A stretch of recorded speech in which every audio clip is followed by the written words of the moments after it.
Welcome to Easy Time Solutions video training series over the Easy Clocking Time and Attendance System.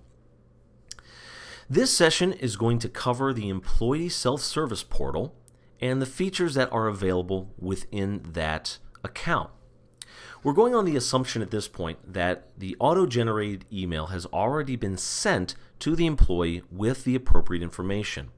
That's going to include the company ID number, the username, as well as an auto-generated password. When the employee logs in the first time, they will be asked to reset their password.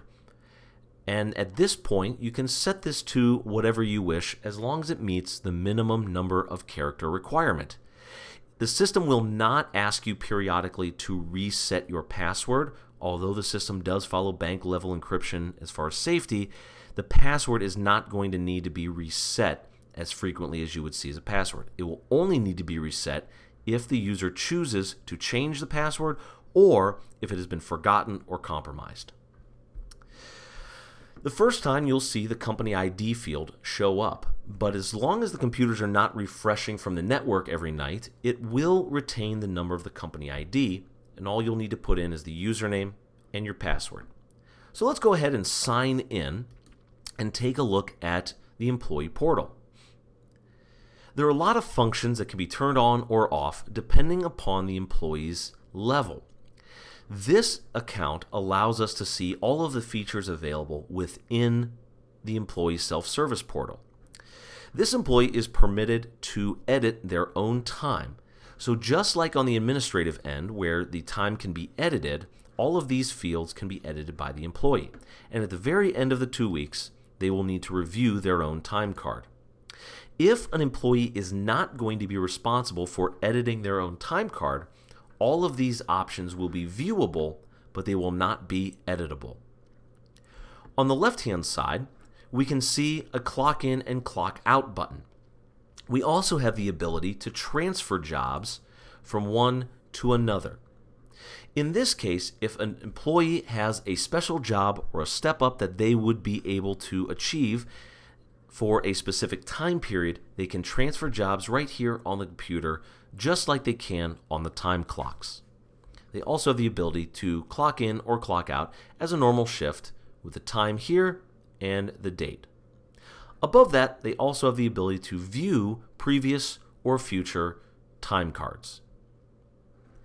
On the top menu, beyond the time card, we also have the ability to view a schedule. Once the schedule is built, this will show up in their field just like you would see it on the administrative end. They only have the ability to view their schedule, but they can break it down by month, week, or day. We also have the ability to manage our own benefit time. The types of available time will be listed on the left-hand side with the number of hours available. Depending upon the settings from the administrative level, employees may have the ability to accrue negative comp time hours with requests, or it may be blocked, as in most cases, they will not be able to pull more hours than are actually available. Keep in mind, in relation to the accrual times in the payroll system, the accrual times within the Easy Clocking Time and Attendance system are going to be live, based upon hours worked or hours used within the system. So they are only going to match every time payroll is actually run. If time is used for the future and approved, let's say 2 months down the road, those hours are not going to match perfectly until those hours are actually used. This is again a live accrual of hours available. On the right-hand side, we will see a list of approved, disapproved, or pending requests. Let's go ahead and walk through asking for an accrual or asking for time off with vacation time. We click on the button on the left-hand side, and a menu will pop up giving us the selected type of absence. We do need to include a reason for the absence, which could be as generic as simply saying vacation.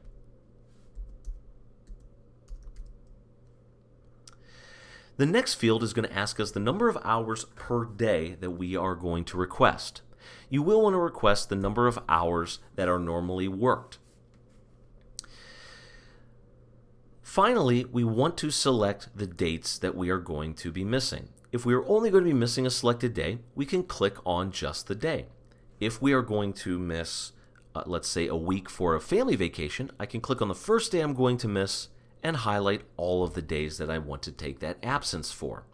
Keep in mind that the number of hours per day still pertain to the individual days. So we are looking at 8 hours on the 22nd, 8 on the 23rd, so on and so forth.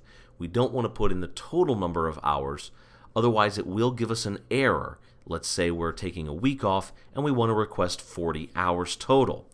If we would put 40 hours within the hours per day, it will give us an error and not allow us to continue.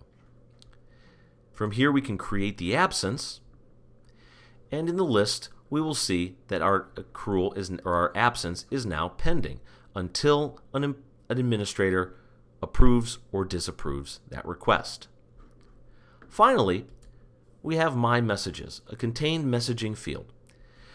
This will compose just like we would compose an email, but it will only be available to those that are within the Easy Clocking system. At the bottom here, we can also attach any sort of documents that we would wish. If there are set reports, we can add those in here, or if there are other sorts of documents that we would need to attach. Many of these functions are also available within the mobile app. That will be discussed in another training series, so look for that in using the mobile app.